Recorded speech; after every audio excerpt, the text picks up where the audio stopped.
next session, we have 3 sessions. We're going to go through them in quite quick succession, so they're going to be 10 minutes each, and then we've got 10 minutes at the end for questions. If you have a question, please put it in the chat box. We're aware that some people can't access the chat, so you can put your hand up and we'll come to as many questions as we can.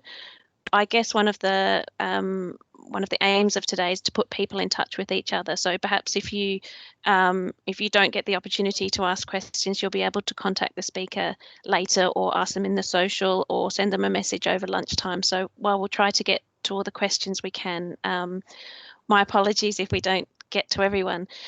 So we'll jump straight into the session. And so Judith, I'll either wave when there's 1 minute to go, or just let you know that there's 1 minute remaining. But it's my pleasure to introduce Judith Lock to talk about the use of field notebooks to guide a UK lockdown field experience. Hopefully you've taken control and can make this happen. Yes, I have taken, yeah, that works. Okay, brilliant. You're welcome. Morning, everyone, and it's really nice to join in. I've attended almost all of the showcase events, so it's really nice to be able to attend this year. So as Julia mentioned, I'm going to talk about field notebooks, and we went for quite a low-tech approach. So I'll explain why. So probably most of you are aware of field notebooks and their use by traditional natural historians. So I've put a couple of links here if you want to have a look at these, probably 2 of the most famous types of field notebooks.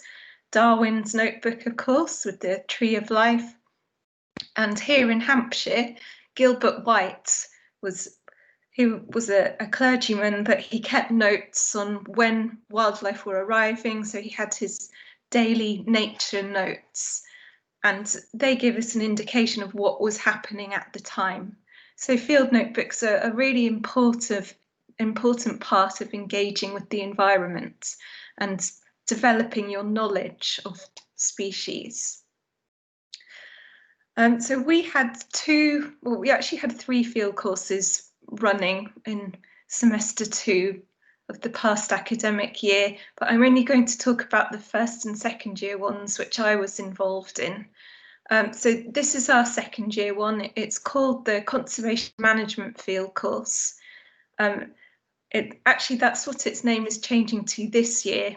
It has been called the New Forest Field Course because it takes place in the New Forest. And that means that it's non-residential. We can go on day trips from Southampton. If we leave early enough, we beat the traffic, and it only takes us about half an hour to get there.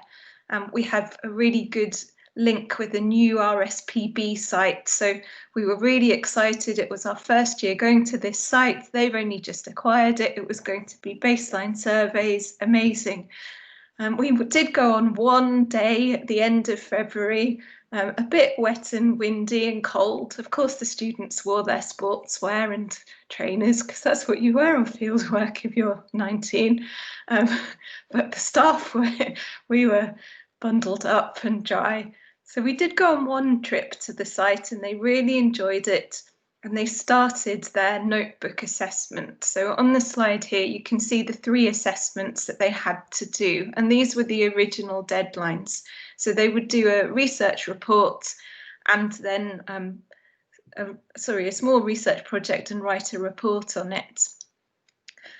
When everything happened, so our Vice-Chancellor ended term on the 13th of March, and we had been waiting for about a week before to see what will happen. We've got field trips planned. Obviously, this one's non-residential, so not so much to cancel for this one, but we did have to rethink the assessments.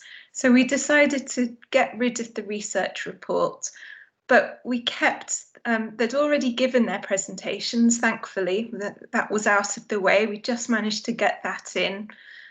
But we decided to keep their notebooks and give them longer to fill in their notebooks. And previously, the students have really enjoyed the notebooks. they've got a few things that they've got to do in the notebook. They've got to reflect on the course, so not just writing notes about what's happening during tutorials, seminars, but also how they feel about things, how their knowledge is increasing, looking for relevant news items. And of course, with Chris Packham, there's actually quite a lot of things about the New Forest. He keeps it high in the public agenda. So they had to do that. Then we had them doing weekly observations in their gardens. So we knew they could continue that, because even though there may be government advice not to go out and about, they could still stand in their garden for 20 minutes each week and observe what was there.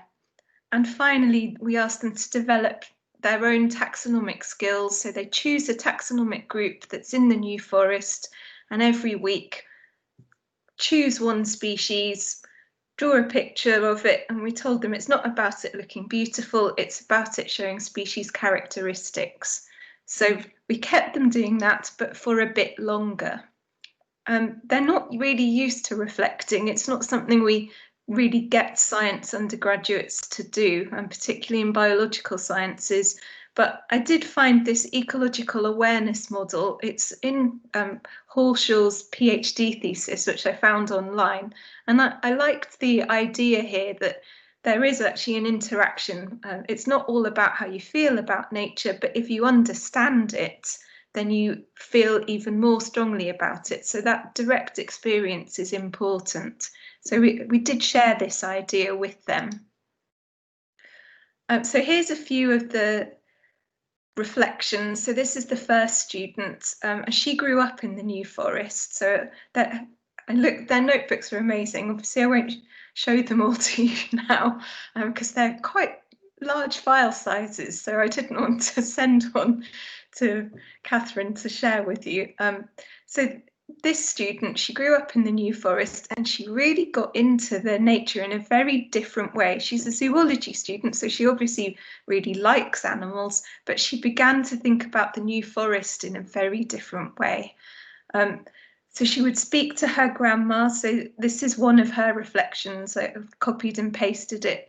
Spoke to grandma briefly. She mentioned that overgrazing is a huge problem and that there's the development of a very obvious browse line, but that didn't used to be there. So that fits in with a lot of the controversy at the moment about the number of deer in the New Forest and the impact it's having. And really lovely, she included a letter from her grandfather. So she'd written to him and he wrote back, which is, I thought that was just really nice because she's got a bit of history there, maybe something she might not have asked him, because he'd worked on a farm in the 1950s. So he reflected on that for her. And then she was inspired. She gave her presentation on grazing effects.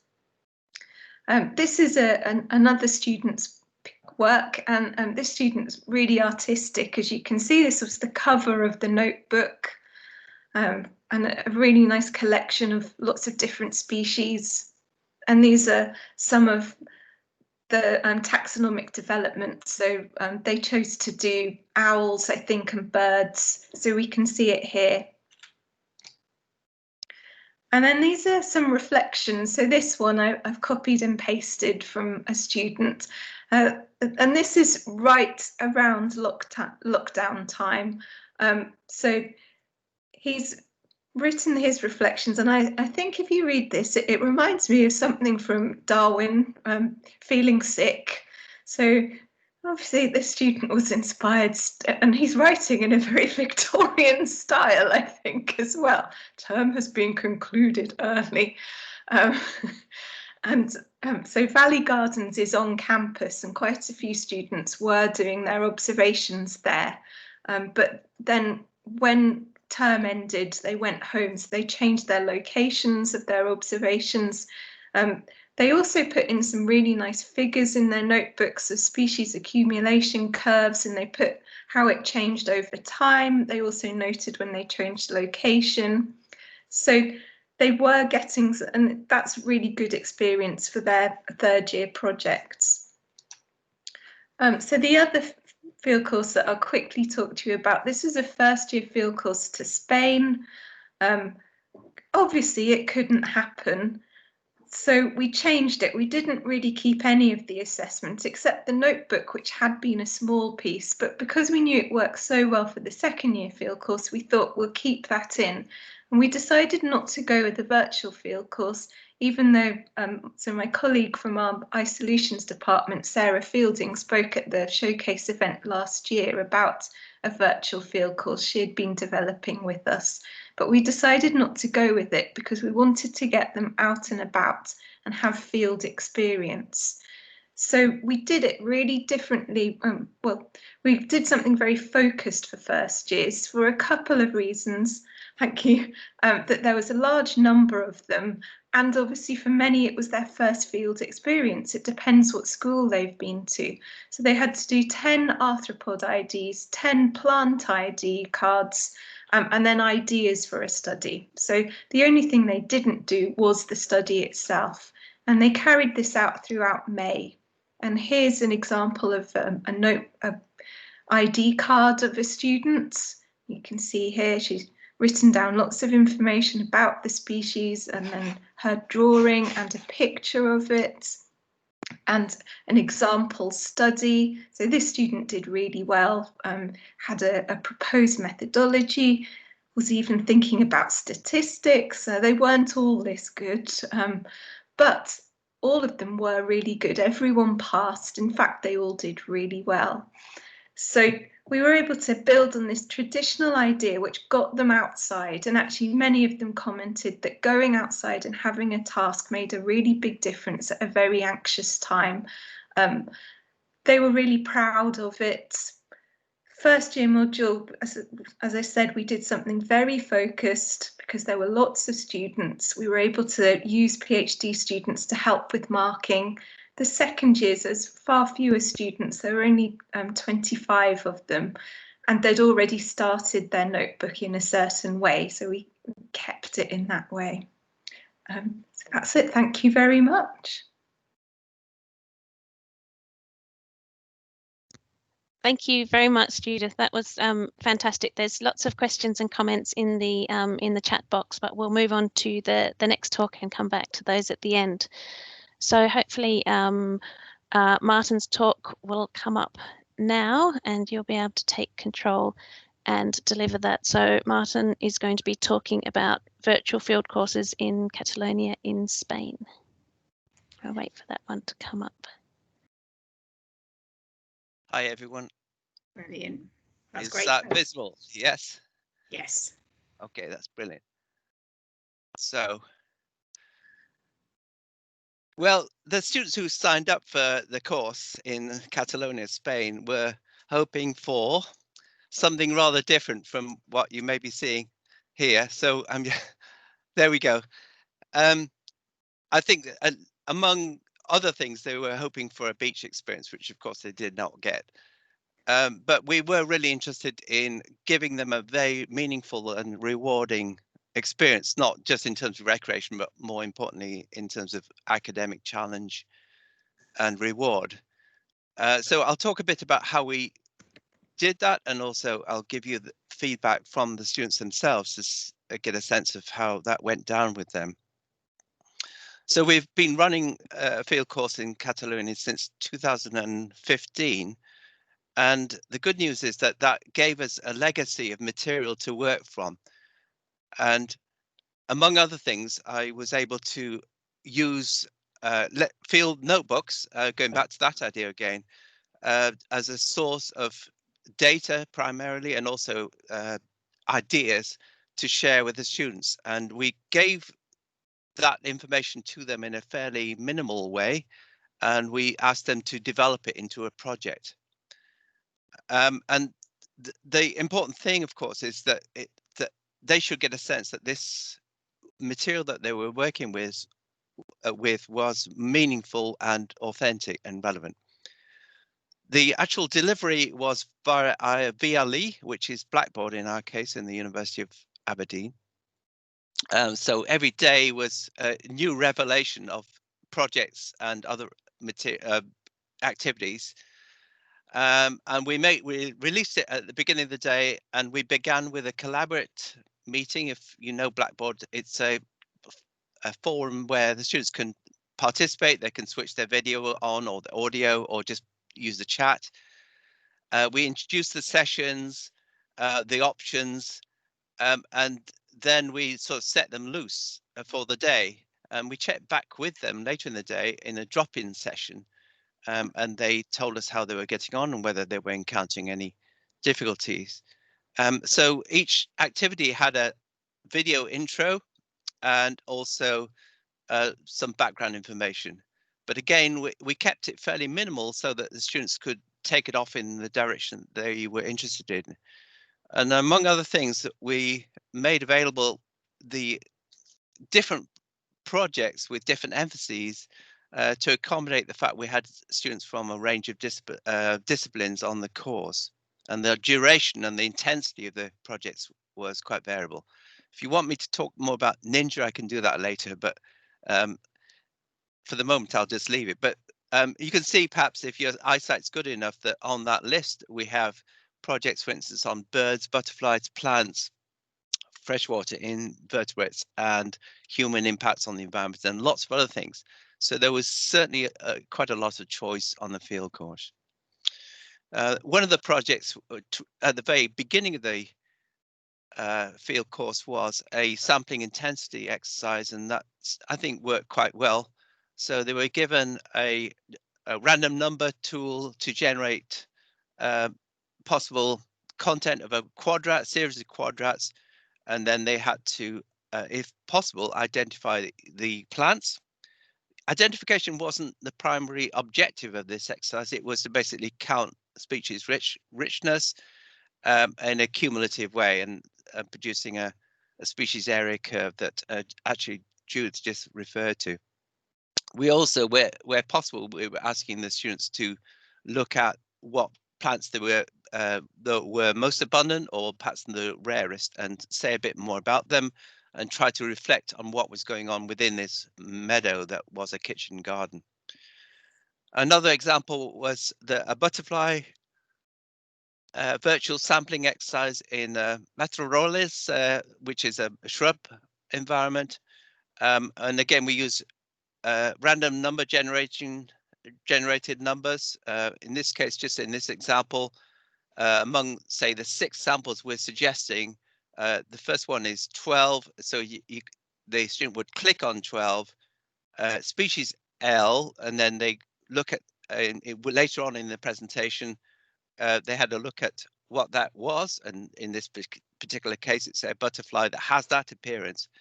Quite a good quality photograph, which would actually allow them to use Seek app or another source of ID to try to find out more about the species. So it wasn't essential that the students were able to identify all species, but what was important for us was that they should at least have a go at it, where they had a possible identity. They could try to find out more about what that species was doing in that environment, and comment on its abundance and maybe its decline over the years using various websites. Another very important component of the course was so-called observational walk. And I think it was Derek earlier was talking about the value of Google Maps and Google Earth. We certainly used that in the 3 primary locations for the field course. And the students had the option to go to any of those, and they could do more than one walk, to start a walk and then to observe as they used Street View or photospheres to get more out of that experience. So here's one example from a student that is quite typical, actually. The student really students often got into this environment as if they were there. It's as close as they could get to being immersive. And very importantly, they shared a URL so that any of us marking it or just curious about where they went could go there and join with them in that walk. So we were encouraging drawings and observations and pausing and looking around and all the things that you would do in a field environment. We've just been hearing about field notebooks, and I'm a big fan. And so this is my video demo to explain to students how they might go about recording what they're doing as they're doing it in real time. And as many of you will know, this is actually hard work with students. They're not trained since primary school not to be too impulsive and spontaneous in the way they record things. They're encouraged to be neat. So I spend most of the field course trying to encourage them to just take the brakes off, that's the expression I use, and try to make observations as much as possible as if they were in that environment. And you can see along the top there, there's a series of marking criteria that I use for this, and I'd be happy to share the rubric with anyone who's interested later if you contact me. So this is really important and quite challenging skill that made up a high proportion of the overall assessment. And there's a few examples from this year's virtual field course. And actually, if you look at these examples, you can get a sense that actually they're quite realistic in terms of the sort of thing that students would have done during an actual field course. During this field course, I encouraged all the students to send me samples of their work as they were working so that I could guide them in their technique and try to encourage them, because they certainly needed that.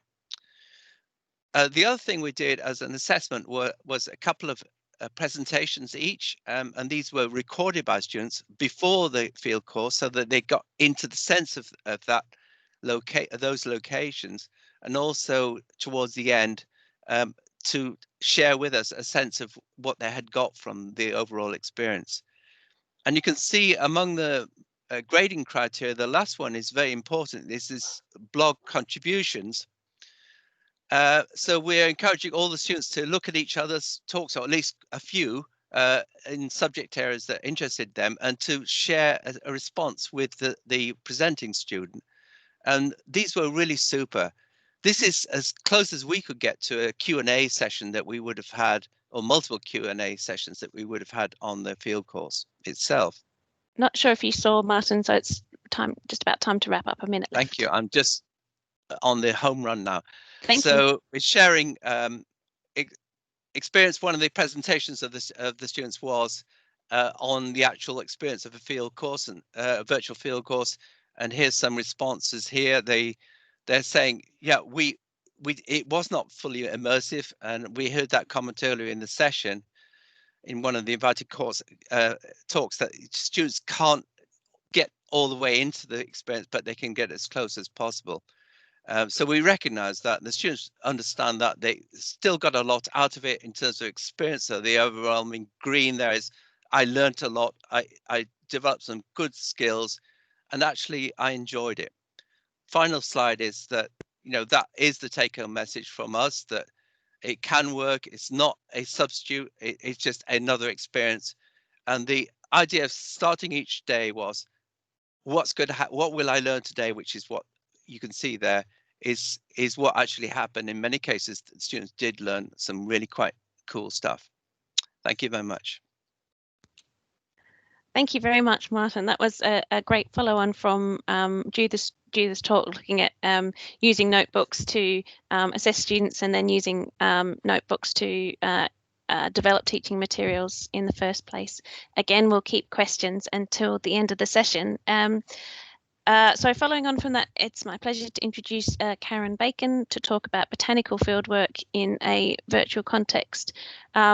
I'll wave my hand when there's a minute to go. Karen, if you could just let me know that you've seen me so that I don't interrupt you. Hopefully you can take control of the slides, and I'll pass over to you. Thank you. Yeah, great. Okay, can everyone hear me? Julia, can I be heard? Yeah, cool. Okay, so basically this has obviously arisen because of the pandemic, and this year I was supposed to be teaching 5 field days in my university, which I've just moved to. I'm just about here a year, so this was going to be the first year of this field course. And obviously there's a kind of variety of problems in terms of particularly botanical field work. So the virtual field classes they can be amazing, but they're also quite challenging, I think anyway, to put together.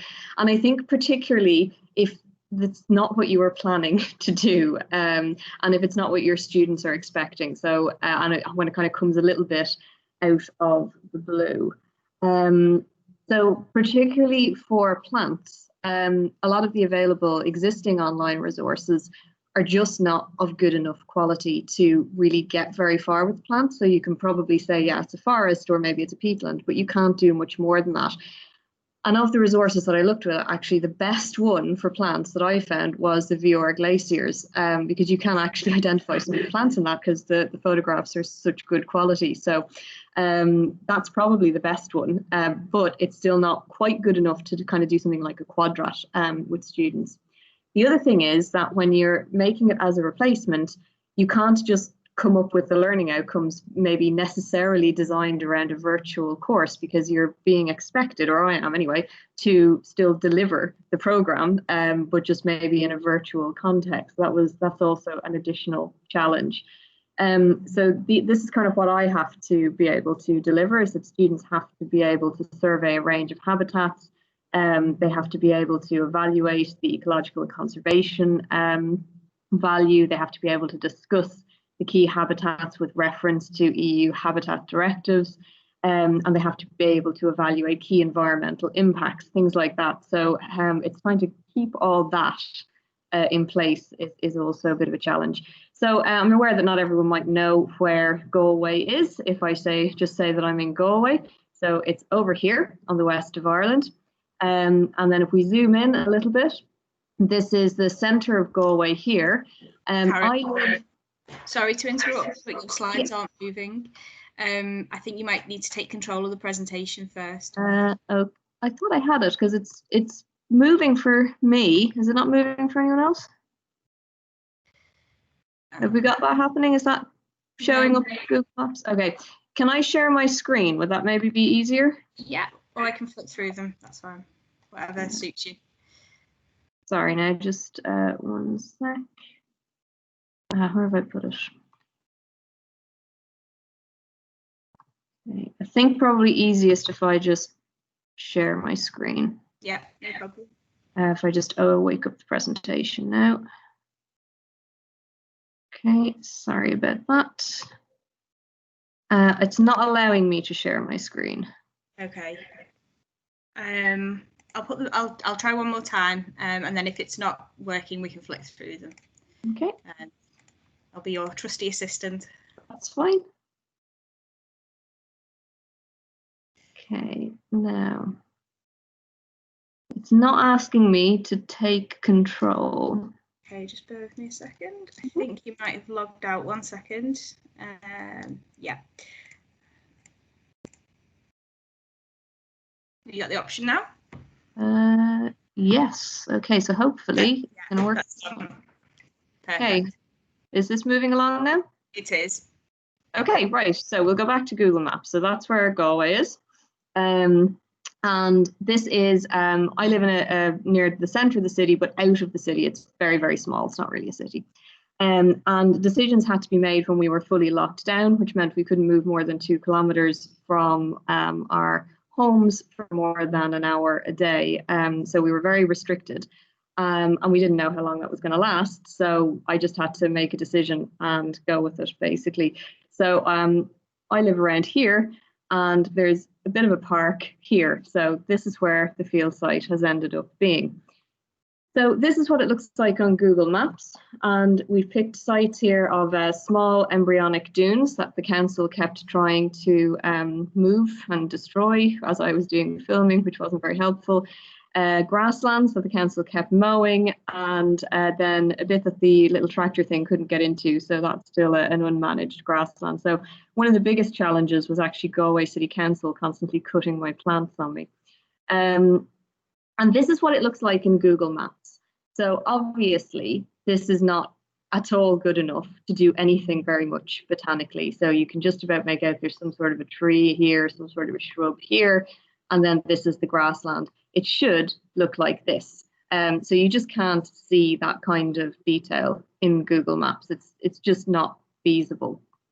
So what I decided to do was that we would record quadrats. And this, I could not have done this on my own. So you do need a few pieces of technology, obviously, to make this happen. And I strongly recommend a helpful husband. That was very useful as well.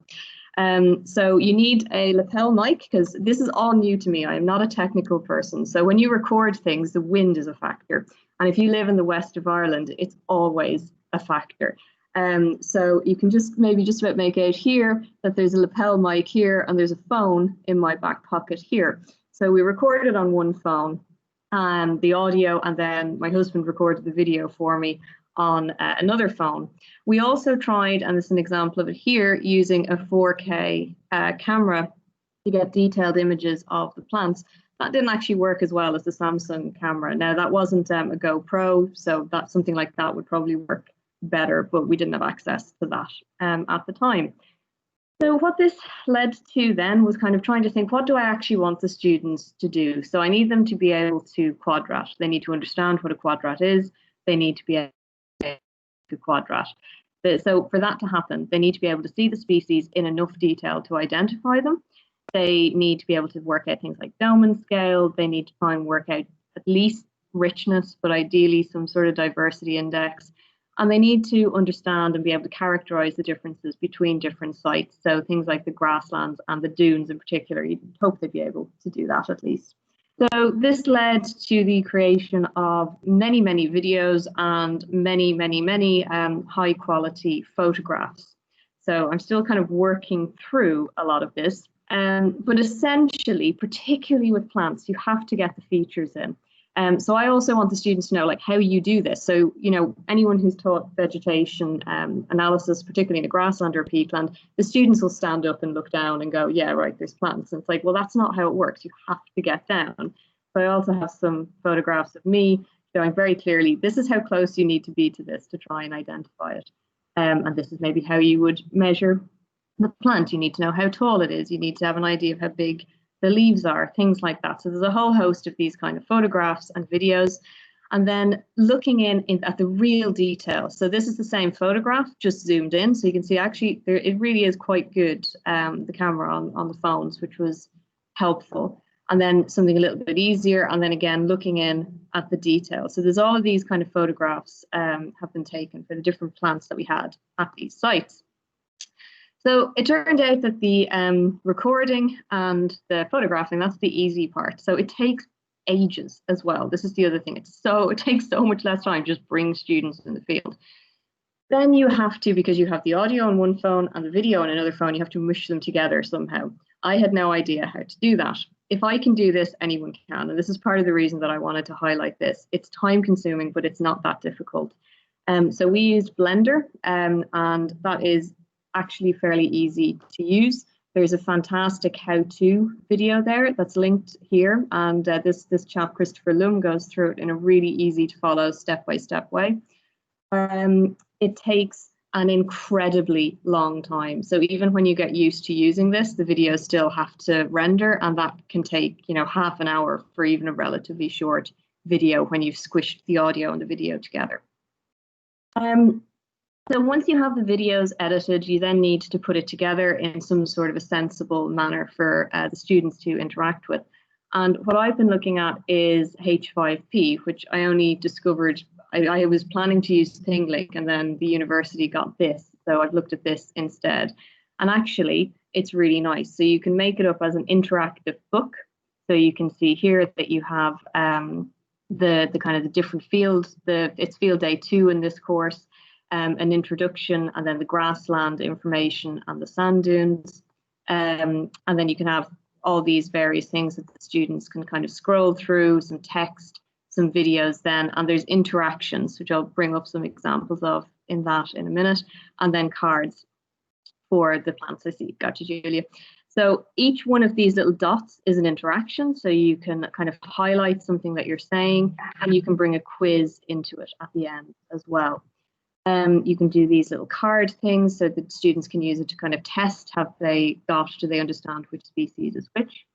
And you can then add into the videos, so examples here of a photograph to show a better example of that species in the video, some text to remind them of different things, or video and text as well.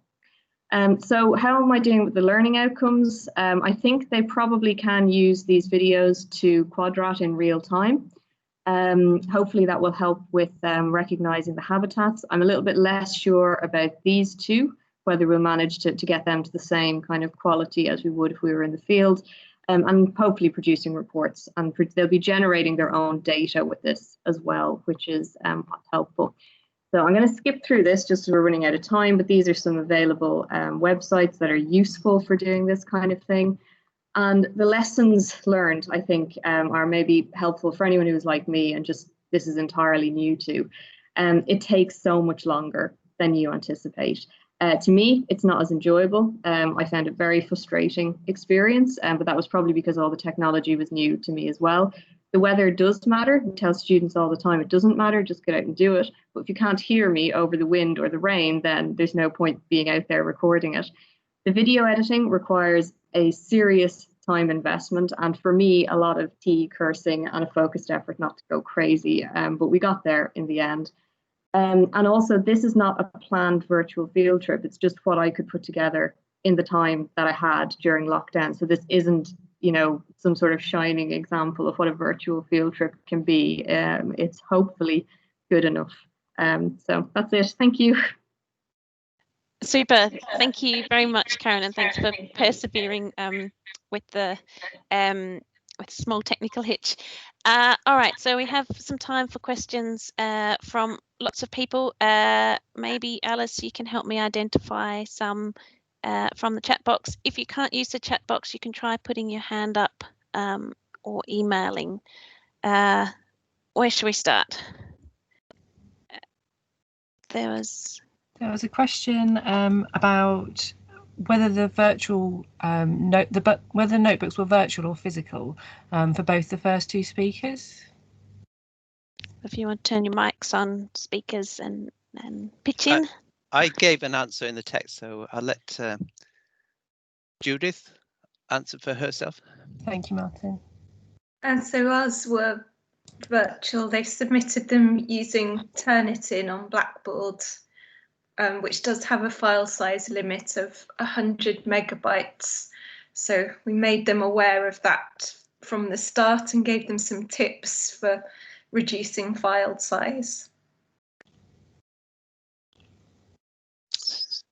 I encouraged students to use real notebooks and mail them to me. And the university told me that I couldn't do that because I had to reveal my address. And I said, so what? So we just did it and it's not a problem. No one's coming to harass me. But some students actually didn't want to do an actual notebook. They a physical notebook. They chose to be electronic, and I don't think that works so well. You can't be as spontaneous, and they found it quite difficult. But once they committed themselves, they just kept going. So ours, the second year ones did start in a physical notebook because they obviously started that at the end of January, and so they took pictures and scanned them in. And yes, I think they liked the physical notebook better. There's something about brain to hand and writing that's very different to brain to hand and typing.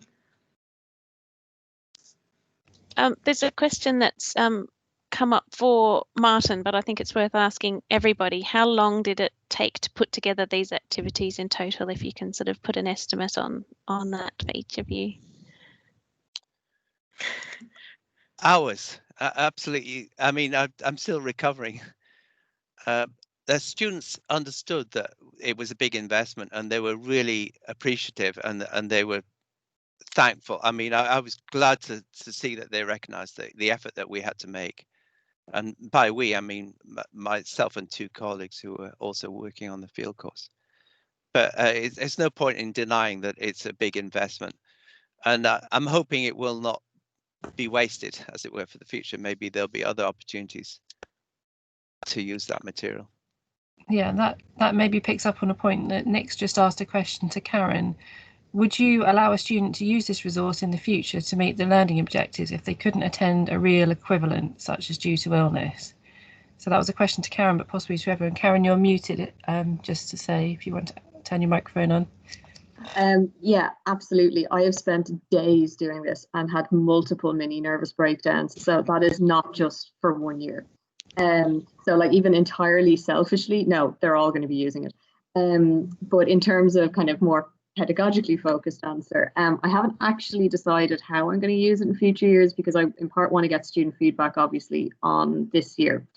So I think it will either live as a backup plan, or I may use it as, because the other thing that's an issue with botanical field work, particularly grasslands, is that by the time we're ready to do a field trip with students, they're either the flowers haven't come out yet or they're gone.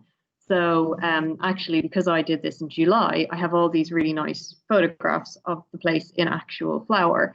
So I may just keep it and say one of our days is a virtual field day, and it's good for you because we live in a world of technology, get on with it.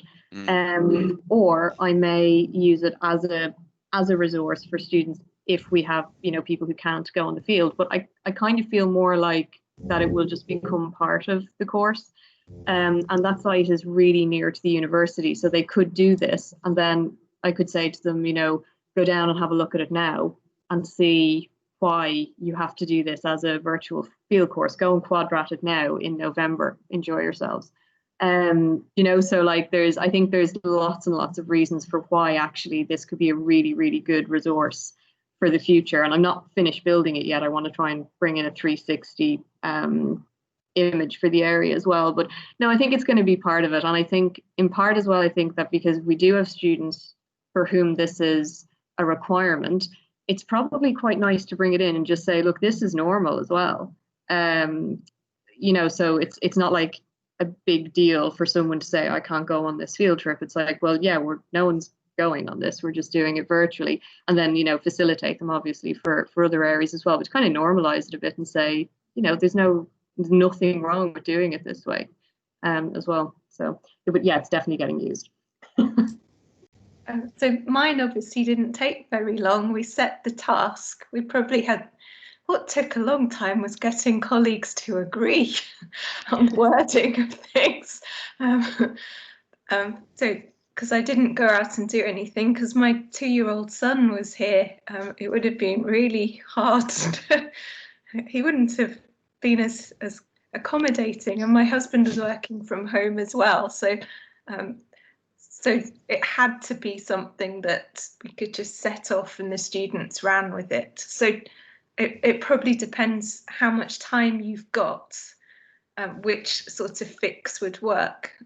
But I can see it would be really good if there were more of the elements that Martin and Karen have done, and maybe that's something that we should look at doing, but there's no time allocated to doing that. Yeah, I think it's the virtual sampling that really was very time consuming to set up, and marking the field notebooks as well. Yeah, I think, I mean, as with all teaching, there's benefits and limitations, aren't there? I think there's been a few questions in the chat saying, what about people who can't access a garden, who can't access green space? What are the options for them with a field notebook? And obviously Karen's approach overcomes that, but then the students don't get to go in the field. So I think having multiple different things is brilliant. And then I'm reminded of what Paul said right at the beginning, is so many of these things are not kind of commercially or readily available to share. So everybody is having to develop their own. So yeah, just the 3 of these talks has been a really nice kind of compliment. Alice, any other questions that we should have a look at? I think quite a lot of them are being answered by the speakers as we go along, which is really nice. And the meeting chat will be captured so that we can go back to it after the meeting. Everybody's a member of the team, so this will stay live for everybody. So I'm not sure whether maybe it's time to move on to the demonstration next, Julia.